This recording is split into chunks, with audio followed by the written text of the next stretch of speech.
Hi, Dr. Fabrizio here with just a brief introduction into some principles of learning. And there are lots of principles of learning. I'm going to try to hit on 7 of those, um, and then we'll go from there. Okay? So, principles of learning.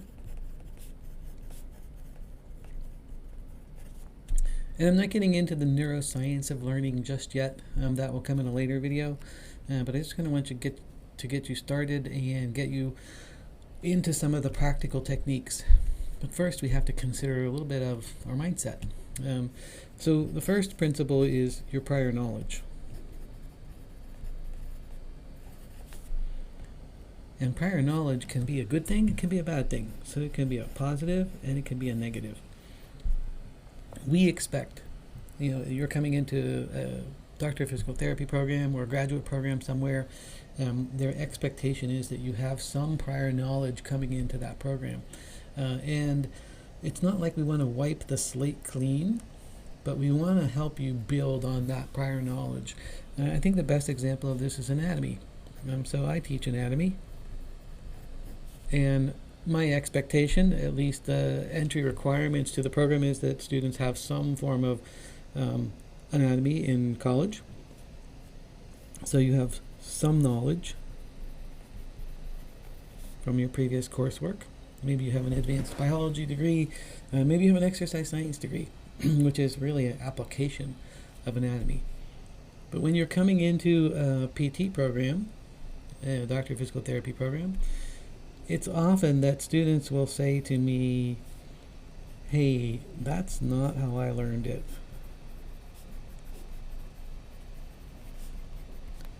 In reference to some part of anatomy as we talk about it in the graduate program. Well, to me, that's a negative, right? We are going to take this knowledge that you have, and maybe in undergrad, you learned where the muscles were. You learned basic origin and insertion. And here in PT school, we're going to help you understand the fiber types, the fiber orientation, the location, how to palpate. We're going to also improve upon this origin and insertion with a very specifics origin and insertion, because in many cases 1 or 2 or 3 muscles may be attaching to a specific landmark, and you need to be able to find which muscle it is at which part of that landmark. We're also going to consider innervation. So how is the nerve innervating this muscle, and what nerve is it, and what's the course of that nerve, and what happens if something happens to that nerve, what happens to the muscle? Okay, so we're going to take what you already know and we're going to build on that. We're going to add to it. If you're receptive to that, well, that's a positive. You're going to take your prior knowledge and you're going to just mold it, be flexible, add to it. If you're not receptive to that, then we're going to run into some problems, and you're going to have a difficult time with new information, because we're building on that information that you have. This goes into kind of our next concept, and our next concept is going to be the growth mindset. And really, the growth mindset is all about being able to change, being able to understand that you're not in a fixed knowledge environment, right? You have information, it can change. You have a certain IQ, but that's changeable. You can move beyond what you already know to another level. And I think the growth mindset is something that fuels motivation. So if you already have this understanding coming into a graduate program or PT school, that, hey, I can do better, I can do more, I am not set in this particular knowledge container. I can expand that container, I can improve my knowledge. That's a growth mindset. That's an important aspect of learning. How we organize our information, that's another concept. Okay, so how are we organizing our information? And I like to think of trying to chunk things into blocks. This is a really old concept in education, so we're trying to look for possibly similarities. So maybe in anatomy I want to look at all of the muscles that flex the forearm. How are they innervated? Where are their attachments? Where are they located? How do I palpate them? What's their function? Flexing the forearm. Do they have other functions? I'm chunking all that information together to try and create a more palatable amount of information to understand. So, for example, if I know all those flexors in the anterior compartment of the arm that flex the forearm, I know they're all innervated by one nerve, the musculocutaneous nerve. So I've just chunked that information so I don't have to memorize each muscle and the nerve. I understand that where they're located is that compartment subserved by musculocutaneous nerve. That's a chunk of information. And you want to be looking for chunks of information, similarities essentially, for other concepts and other subjects. Let's go to number 4. So number 4 simply says that if we are going to develop mastery, we must acquire the component skills. We must practice integrating them, and we must apply what we've learned. Okay, so mastery requires component skills or knowledge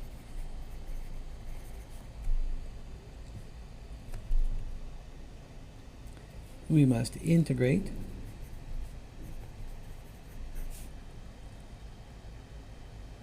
and we have to know how to apply what we've learned. So for anatomy seems like it's a science of a lot of information that we have to memorize. What we like to do in anatomy is we like to look at anatomy in terms of what's the application. So what is the clinical meaning? And I'm always telling students to look for answering the so what question. And that's what you want to do. Answer the so what question. So back to our example of the muscles that flex the forearm. Well, why do I need to know those? Well, you need to know all of them because some of them cross one joint, some of them cross two joints. Some of them can be used to affect movement at the shoulder, while others are simply elbow movers. Some of them will be damaged depending on where the nerve might be cut. And that's more of a way to interpret or integrate some of that information into a clinical case. It's also application. It's also building on skills, right? Building on knowledge. So I understand where these muscles are. Now I'm going to add innervation. Now I'm going to add function. Now I'm going to add some clinical aspect to that. And from the skill perspective, when we palpate, we're going to be able to identify these muscles in a live person. Okay? So you're looking at integrating this information, applying this information, looking at the building blocks, if you will, the component skills and knowledge, and how we move forward with that. 5, this is a tough one. Learning is dependent on or enhanced by goal-directed feedback. So learning means you have to really assess your understanding of that information. So this is self-assessment, self-awareness.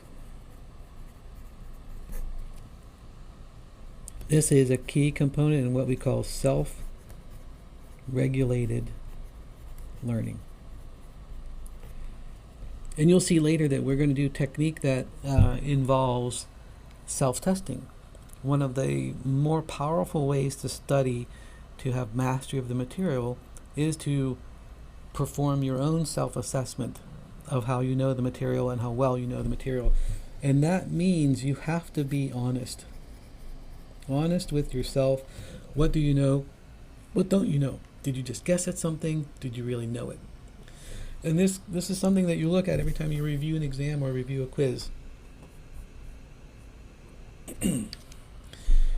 Number six is really things are interacting. Our ability to study and learn interact with our social environment, with our emotional state, and with our intellectual course climate, right? So the feeling that you have in the course. And this is something that's hard for a lot of people to do, because we may ask you to do a lot of group work, we may ask you to study with your peers, and I think having those relationships helps to enhance your own self-care. It helps to enhance your ability to perform. That's part of the social environment of a course. The emotional environment, you've got to be in a state of readiness. You've got to be clear-minded, and if you're having emotional difficulties, you need to seek help, looking for some stress management, something to help with your emotional considerations. If you're not emotionally within the course, in there, you'll have a difficult time really getting the information. And then the course climate, well, that's kind of up to us as teachers, but it's also up to students. If you're asking the right questions, you're being respectful of your classmates, you're being respectful of the teacher, you're being thoughtful in all of your questions and your answers, that goes a long way toward really helping the course climate. The other thing that helps here from the social and kind of emotional state is when you're studying, that you study in a prepared space. And that space is only for studying. So you know that when you step into your office, you have your game face on. You step into that space to study, you're ready to study, you're in the game face, and you're receptive to the kind of information that you're going to be taking in. The last principle is a big one. To be self-directed means you have to monitor your approach. And this is similar to what we talked about earlier about self-testing. You're monitoring what works and what doesn't. So what works and what doesn't. And you have to be willing to change. My triangle there for change, you have to be willing to change your approach. You can't be stuck in a mindset. You go back to the growth mindset and think about, okay, what is it that I need to do with my study techniques that's really going to get me there, right? So growth mindset is coming back in, and it's coming back in really to everything that we talk about. So those are my 7 principles. We are considering our prior knowledge without letting it be detrimental to us. We're organizing that knowledge. We're trying to develop a growth mindset to help keep us motivated and help us move forward. We're trying to really master the component skills so that we can master the skill that happens later, or master the information that happens later. We are using goal-directed practice and targeted feedback on our own to try and move forward. We are creating an environment that's conducive to studying, or in the classroom, creating an environment that's conducive to learning. And we are trying to become self-directed and adjust our approach as we need to. Okay, thank you. I hope that was helpful. More to come.